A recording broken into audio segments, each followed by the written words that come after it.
నమస్తే అండి, నా పేరు Lavanya. Welcome back to Bhimavaram special kitchen.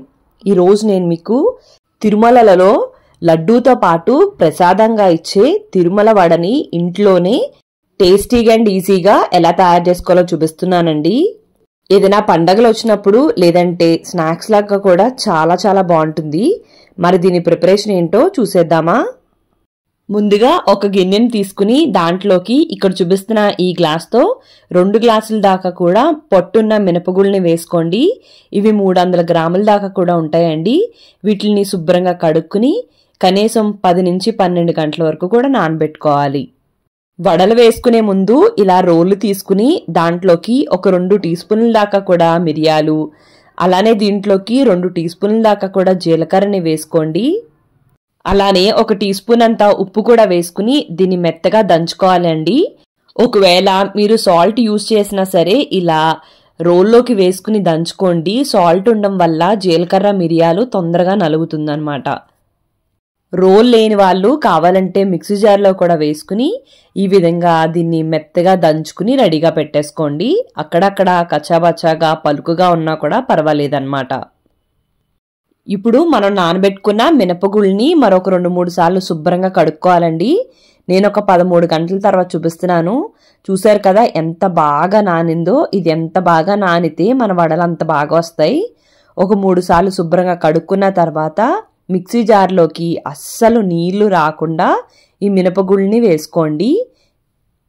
కావాలంటే గ్రైండర్లో కూడా గ్రైండ్ చేసుకోవచ్చండి. మిక్సీ జార్లో గనక గ్రైండ్ చేస్తే మిక్సీ జారు పై వరకు కంటా వేసేయకుండా కొద్దిగా మాత్రమే వేసుకోండి.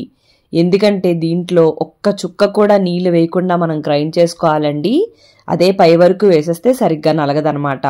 కొద్ది కొద్దిగా వేసుకుంటూ ఈ విధంగా మెత్తగా గ్రైండ్ చేసుకుని దీంట్లోకి మనం దంచిపెట్టుకున్న మిరియాలు, జీలకర్ర, ఉప్పుని కూడా వేసేసుకుని చేతిని తడుపుకుంటూ ఇదంతా కలిసేలాగా బాగా కలిపేసుకోండి. ఈ పిండి బాగా జిగురుగా ఉంటుంది కాబట్టి చేతిని తడుపుకుంటూ గనక కలుపుకుంటే మన చేతికి అంటుకోకుండా ఉంటుందన్నమాట. ఇలా శుభ్రంగా కలిపేసుకున్న తర్వాత దీన్ని చూపిస్తున్న విధంగా ఉండల్లాగా చేసేసుకోండి. మీకు పెద్ద సైజు వడలు కావాలంటే ఈ సైజులో ఉండలు చేసుకోండి. చిన్న సైజు కావాలంటే చిన్న చిన్న బాల్స్ లాగా చేసేసుకోండి. ఇప్పుడు ఒక తడి క్లాత్ని తీసుకోండి. అది తడిగానే ఉండాలండి, మరి గట్టిగా పిండేయొద్దు. దాంట్లోకి మనం రెడీ చేసి పెట్టుకున్న ఉండని వేసుకుని చేతిని తడుపుకుంటూ దీన్ని ఫ్లాట్గా వడలాగా చేసుకోవాలన్నమాట. మరీ సన్నంగా కాదు, మరీ లావుగా కాకుండా చూపిస్తున్న సైజులోకి చేసుకుంటే వడలు బాగుంటాయండి. మనం చేసిన దానికన్నా వడలు వేగేటప్పటికి ఇంకొంచెం సన్నంగా అవుతాయి. సో దాని ప్రకారం చేసుకోండి.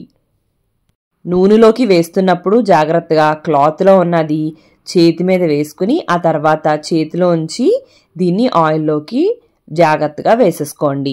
దీన్ని మీడియం ఫ్లేమ్లో పెట్టుకుని జాగ్రత్తగా వేయించుకోవాలండి. ఇలా వడలు ఆయిల్లోకి వేసినప్పుడు ఒకవైపు ఇలా పైకి ఉబ్బుతుందనమాట. అలా ఉబ్బకుండా ఉండడం కోసం దీన్ని గరిటెతో ఇలా నొక్కుంటూ ఆయిల్లోకి వేసేసుకుని 1 నిమిషం అయిన తర్వాత రెండో వైపుకి తిప్పుకుని అటు ఇటు తిప్పుకుంటూ దీన్ని మీడియం ఫ్లేమ్లో పెట్టుకుని మంచి రంగు వచ్చేంత వరకు కూడా వేయించుకోండి. ఈ విధంగా కలర్ వచ్చిన తర్వాత మాత్రమే దీన్ని జాగ్రత్తగా ఆయిల్లోంచి తీసేసుకోండి. ఇది వేగిపోయింది అనిపించుకుని మాత్రమే రెండోది రెడీ చేసుకోండి. క్లాత్ని మరింకొంచెం వాటర్తో తడుపుకుని ఆ తర్వాత రెడీ చేసి పెట్టుకున్న ఉండని ఇలా ఫ్లాట్గా చేసుకుని ఆయిల్లోకి వేసుకుని వేయించేసుకోండి. ఇదే విధంగా అన్నిటిని కూడా రెడీ చేసుకుంటే మనందరికీ ఎంతో ప్రీతికరమైన తిరుమల వడ రెడీ అయిపోతుందన్నమాట. మరి మీకు ఈ వీడియో నచ్చినట్టయితే లైక్ చేయండి, కామెంట్ చేయండి, మీ ఫ్రెండ్స్కి, రిలేటివ్స్కి అందరికీ షేర్ చేయండి.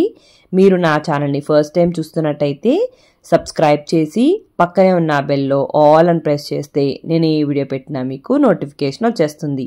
థ్యాంక్ యూ అండి. మరి మళ్ళీ వీడియోలో కలుద్దాం.